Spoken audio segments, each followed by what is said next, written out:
Alright, here's a demonstration of our garage. This fun. is car L, car A, this is car B. If you don't So when car A enters, the corresponding garage door opens. Now the first thing that can happen is this will time out after about 6-7 seconds. Right there.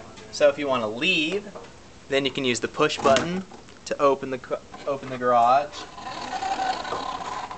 and exit that way. This again will time out after the car is left. Same thing happens for car B. Car B enters, drives in. Now he also has the option of closing this manually on our car with the antenna, and then again opening it so he can leave. And that again will time out. 5, 4, 3, 2, 1.